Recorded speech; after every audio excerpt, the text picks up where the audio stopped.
ದೇವರ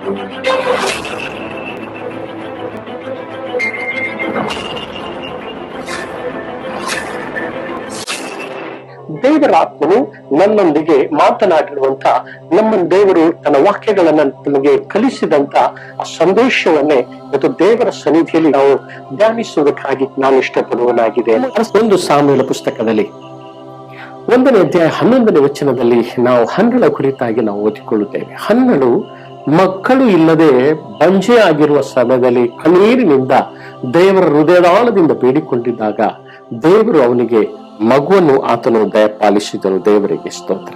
ಆ ಮಗುವನ್ನು ದಯಪಾಲಿಸಲ್ಪಟ್ಟ ನಂತರ ಇವತ್ತು ನಾವು ಓದುತ್ತೇವೆ, ಆ ವಚನ ಭಾಗ ನೋಡ್ತೇವೆ. 1 ಸಾಮುವೇಲ 1ನೇ ಅಧ್ಯಾಯ 11ನೇ ವಚನ ನೋಡ್ತೇವೆ. ಸೇನಾಧೀಶ್ವರನಾಗಿರುವಂತಹ ಯೆಹೋವನೇ, ನಿನ್ನ ದಾಸಿಯ ದುಃಖವನ್ನು ಪರಾಂಬರಿಸು, ನನ್ನನ್ನು ತಿರಸ್ಕರಿಸದೆ ಕನಿಕರ ಬಿಟ್ಟು ನನಗೊಬ್ಬ ಮಗನನ್ನು ಕೊಡಬೇಕು. ಅವನು ಜೀವಿತದಿಂದಿರುವ ತನಕ ನಿನ್ನವನಾಗಿಯೇ ಇರುವ ಹಾಗೆ ನಿನಗೆ ಪ್ರತಿಷ್ಠಿಸಿಕೊಂಡಿರುವೆನು. ಅವನ ತಲೆಯ ಮೇಲೆ ಕ್ಷೌರ ಕತ್ತಿಯನ್ನು ಬರಮಾಡುವುದಿಲ್ಲ ಎಂದು ಪ್ರಾರ್ಥಿಸಿ ಹರಕೆ ಮಾಡಿದಳು. ದೇವರ ನಾಮಕ್ಕೆ ಸ್ತೋತ್ರ. ಮಾಡಿಕೊಂಡನು. ದೇವರ ಅದ್ಭುತವನ್ನು ಮಾಡಿದನು. ದೇವರೊಳಗೆ ಪುತ್ರ ಸಂತಾನವನ್ನು ದಯಪಾಲಿಸಿ ಗರ್ಭದ್ವಾರಗಳನ್ನು ತೆರೆಯ ಮಾಡಿ ದೇವರ ಮಹಿಮೆಯ ಆಶೀರ್ವಾದವನ್ನ ತನ್ನ ಬಹುಮಾನವನ್ನ ಕೊಟ್ಟು ಮಗನನ್ನು ಕೊಟ್ಟನು. ದೇವರಿಗೆ ಸ್ತೋತ್ರ.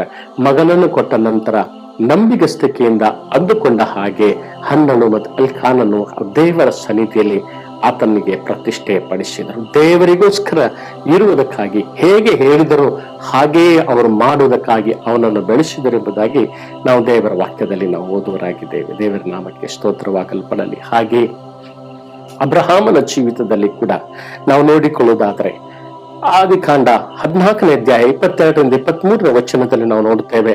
ಸೊದೋಮ್ ಗೋಮರನ ಅರಸನ ಬಳಿಗೆ ಅಬ್ರಹಾಮನು ಆತನು ಮಾತಾಡುವಂತ ಸಂಗತಿ ಕುರಿತು ನಾವು ಓದುವುದಾದರೆ ಅಬ್ರಹಾಮನಿಗೆ ಈ ರೀತಿಯಾಗಿ ಆತನು ಹೇಳ್ತಾನೆ. ಈಗೋ ಸೊದೋಮ್ ಅರಸನಿಗೆ ಆತನು ಹೇಳ್ತಾನೆ, ಆಸ್ತಿಯನ್ನು ನೀನೇ ತಕೋ ಎಂದು ಸೊದೋಮ್ ಅರಸನು ಅಬ್ರಹಾಮನಿಗೆ ಆತನು ಹೇಳ್ತಾನೆ. ಅಬ್ರಹಾಮನಿಗೆ ಆತನು ಹೇಳುವಾಗ ಅಬ್ರಹಾಮನು ಆ ಅರಸನಿಗೆ ಆತನು ಹೇಳ್ತಾನೆ, ಒಂದು ದಾರವನ್ನಾಗಲಿ ಕೆರದ ಬಾರನ್ನಾಗಲಿ ನಿನ್ನದರಲ್ಲಿ ಯಾವುದನ್ನು ತೆಗೆದುಕೊಳ್ಳುವುದಿಲ್ಲವೆಂದು ಭೂಮಿ ಆಕಾಶಗಳನ್ನು ನಿರ್ಮಾಣ ಮಾಡಿದಂತ ಪರಾತ್ಪರನ ದೇವರಾಗಿರುವಂತ ಯೆಹೋವನ ಕಡೆಗೆ ಕೈ ಎತ್ತಿ ಪ್ರಮಾಣ ಮಾಡುತ್ತೇನೆ. ಅಬ್ರಹಾಮನು ನನ್ನ ಸೊತ್ತಿನಿಂದಲೇ ಐಶ್ವರ್ಯವಂತನಾದನೆಂದು ಹೇಳಿಕೊಳ್ಳುವುದಕ್ಕೆ ನಿನಗೆ ಆಸ್ಪದವಾಗಬಾರದು, ನನಗೆ ಏನೂ ಬೇಡ ಎಂದು ಹೇಳಿದನು. ಹಲ್ಲೆಲೂಯಾ. ಹೇಳಿದ ಹಾಗೆ ಏನನ್ನು ತೆಗೆದುಕೊಳ್ಳದೆ ಆತನು ಹೋದನು. ದೇವರಿಗೆ ಸ್ತೋತ್ರವಾಗಲ್ಪಡಲಿ. ಹಲ್ಲೆಲೂಯಾ. ಯಾಕಂದ್ರೆ ದೇವರಿಗೆ ಮಹಿಮೆ ಸಲ್ಲಿಸುವುದನ್ನು ಮನುಷ್ಯನಿಗೆ ಸಲ್ಲಿಸುವುದು ಬೇಡ. ದೇವರಿಂದ ಹೊಂದಿಕೊಳ್ಳುವಂತ ಸಂಗತಿಗಳನ್ನು ಇವತ್ತು ಇನ್ನಿತರ ಅರಸರುಗಳಿಂದಲೂ ಅಧಿಕಾರಿಗಳಿಂದಲೂ ಇನ್ನಿತರ ಶ್ರೀಮಂತರಿಂದಲೂ ಪಡೆದುಕೊಳ್ಳುವುದಕ್ಕಾಗಿ ನೀನು ಬಯಸಬೇಡ. ದೇವರು ಕೊಡುತ್ತೇನೆಂಬುದಾಗಿ ಹೇಳಿದಂತ ದೇವರು ಆಕಾಶವನ್ನು ತೆರೆದು ಆತನು ನನಗೂ ನಿನಗೂ ಆಶೀರ್ವಾದವನ್ನು ಕೊಡುವನಾಗಿದ್ದಾರೆ.